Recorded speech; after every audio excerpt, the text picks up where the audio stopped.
Hi, I'm Emma. My life with James is everything I could have dreamed of. He's the kind of man who can fix anything with an engine and make you laugh while doing it. We met 5 years ago when my car broke down, and I still tease him about using that as his pickup line. As a mechanic, he's built a stellar reputation in our community, and I couldn't be prouder to call him my husband. Last spring, I was focused on building my photography business, specializing in corporate events and professional headshots. I had just finished setting up my new studio when Sarah, my sister, dropped by unannounced. She wore the kind of smile that always felt more like a challenge than a greeting. "Oh, sweetie," she cooed, her tone dripping with condescension. "Still playing with your little camera? I thought you'd have grown out of that hobby by now." "It's not a hobby, Sarah," I replied, forcing myself to stay calm. "I just landed the Thompson Industries account." Her eyes widened briefly before she masked her reaction. "Really? How interesting." Marcus and I were just talking about how vital image is in the professional world. I should have known she was plotting something. A week later, my biggest potential client canceled their contract without explanation. Pamela, my best friend since college and an HR manager at Thompson Industries, filled in the blanks. "Your sister," Pamela said, her voice brimming with anger, contacted our marketing team. She raised ethical concerns about hiring family members for professional services and even showed them some amateur photos claiming they were your work. I gripped my coffee mug tightly, my hands shaking. She did what? "That's not all," Pamela added grimly. "She suggested they hire Maria instead, her friend who just started dabbling in photography." My stomach turned. Sarah had always been competitive, but this was deliberate, calculated sabotage. That night, James found me in my home office, crying as I stared at my empty booking calendar. "Hey, engine of my life," he said gently, using his cheesy nickname for me. "Talk to me." I poured out the whole story, and James listened intently. Then, without hesitation, he pulled out his phone and started making calls. Tom, his mentor at the auto shop, turned out to be golf buddies with the CEO of Thompson Industries. By the end of the week, not only was my contract reinstated, but they doubled the number of events they wanted me to cover. Pamela spread the word about Sarah's underhanded tactics in professional circles. "Your sister doesn't realize how small the corporate world really is," she told me over lunch. People talk. The final blow to Sarah's scheme came when Maria visited my studio to apologize. "I had no idea she was using me to hurt you," Maria confessed, showing me the messages Sarah had sent her. They detailed the entire plan to undermine my business. That evening, James came home with 3 new client contracts for me. "Turns out, mechanics know a lot of business owners who need good photographers," he said with a wink. "Some of my regulars were pretty excited when I mentioned your work." I hugged him tightly, overwhelmed with gratitude. With James's connections and Pamela's support, my business began to thrive again. That night, we celebrated with takeout from our favorite Chinese restaurant. For the first time in weeks, I felt a deep sense of peace and appreciation for the people who had my back. 2 weeks later, at our annual family reunion, the tension with Sarah resurfaced. She and her husband, Dr. Marcus, arrived in a brand new Mercedes, making sure everyone noticed. "Marcus just made partner at the hospital," Sarah announced during dinner, barely touching her food.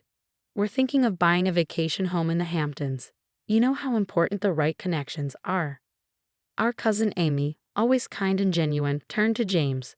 "How's work going? I heard you were promoted recently." Before James could answer, Sarah cut in with a smirk. "Oh, you're still at that garage? I thought you'd have moved on to something more professional by now. Marcus knows some people in hospital administration. Maybe he could help you find a real career." The table went silent. I watched James's knuckles whiten around his fork, but his voice remained steady. "I appreciate the offer, Sarah, but I love what I do," James replied evenly, his calm voice cutting through the tension. "Being a mechanic is a perfectly respectable career." Before Sarah could retort, Tom, James's mentor and a father figure to him, spoke up from across the table. "James just saved the city bus company $50,000 by fixing a problem their so-called specialists couldn't figure out." Sarah rolled her eyes dramatically. "How fascinating. Speaking of transportation, Marcus, didn't you just get a call about a speaking engagement in Europe?" Dr. Marcus shifted uncomfortably in his chair. "Actually, I had to decline. The timing wasn't right." "What do you mean you had to decline?" Sarah's voice rose sharply. Sarah, perhaps we should discuss this later, Marcus muttered, loosening his tie. The conversation eventually moved on, though I couldn't help but notice Marcus checking his phone repeatedly, his expression growing more concerned with each glance. After dessert, Sarah announced they needed to leave early. Marcus has an important meeting tomorrow, she explained, fishing for her car keys. Some of us have real responsibilities.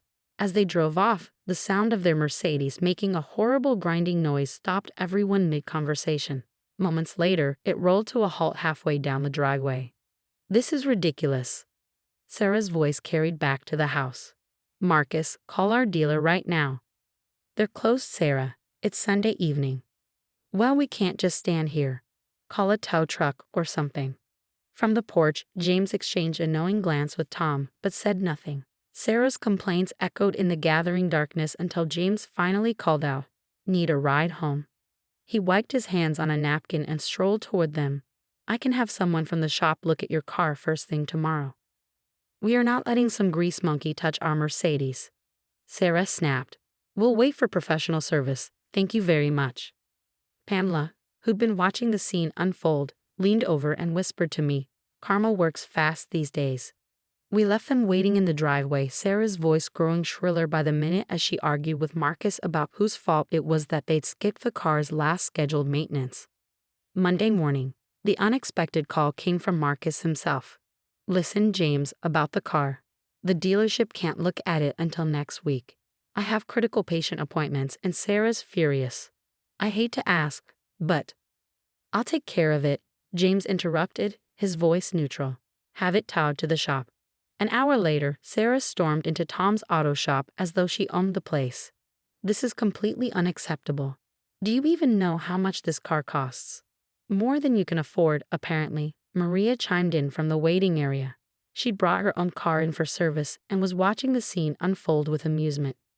James emerged from under the Mercedes, wiping his hands and holding a tablet. "Your transmission has major issues and your brake lines are severely corroded. When's the last time you had it serviced?" "That's impossible," Sarah scoffed. "Marcus handles all that." Actually, Marcus stepped forward hesitantly. "I've been meaning to tell you. We've had to postpone some maintenance. The hospital's been making cuts, and with the new house payments—" "What are you talking about?" Sarah's voice was incredulous. "You're a doctor. You're a partner at the hospital." "Not exactly," Marcus admitted, loosening his tie again. "I was passed over for partner. The speaking engagement in Europe? It was a job interview." "Sarah, we're in trouble." The color drained from Sarah's face. "This is ridiculous. We'll just buy a new car." "With what money?" Marcus's voice cracked. "We're already maxed out. The house is mortgaged to the limit. You're spending." "Don't you dare blame this on me," she snapped, turning on James. "This is probably some scam. He's just a mechanic. What does he know about luxury cars?" Tom stepped out of his office, arms crossed.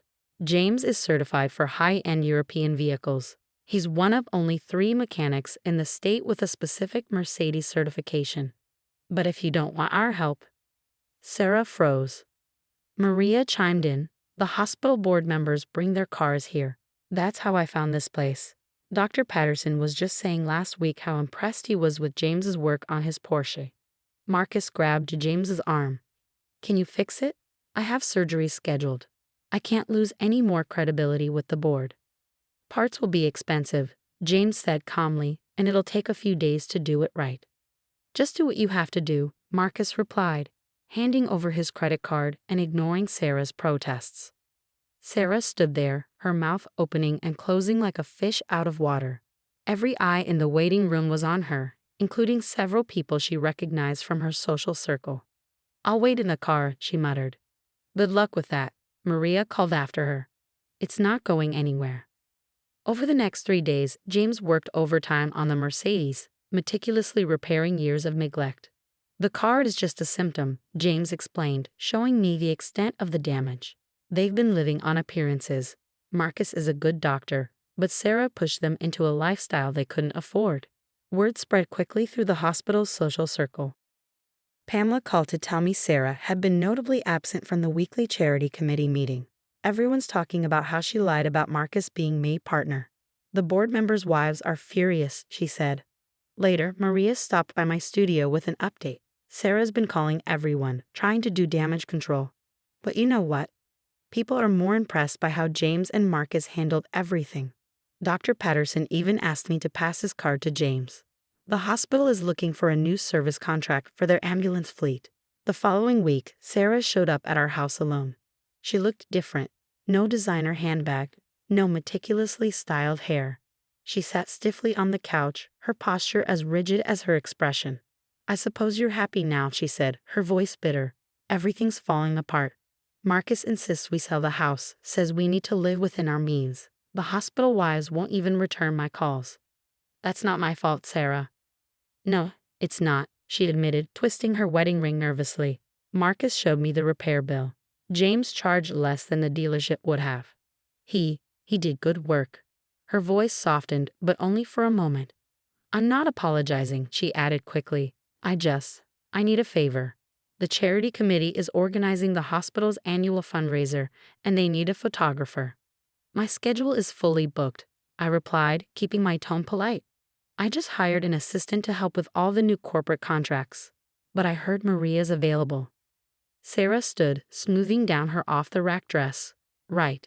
Of course, I should go." I watched her walk to her car, now an ordinary Toyota, and drive away.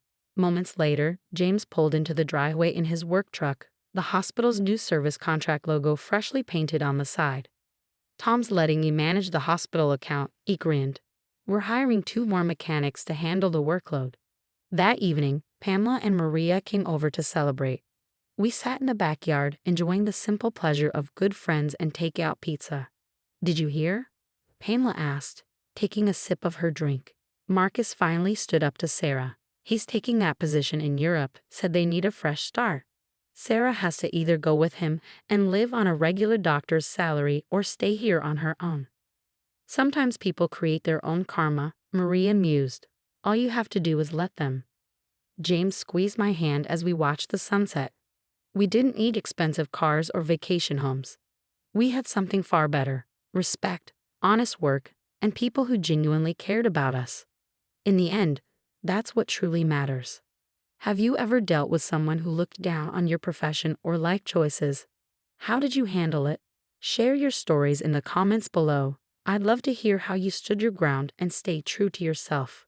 Don't forget to like and subscribe for more inspiring stories like this one.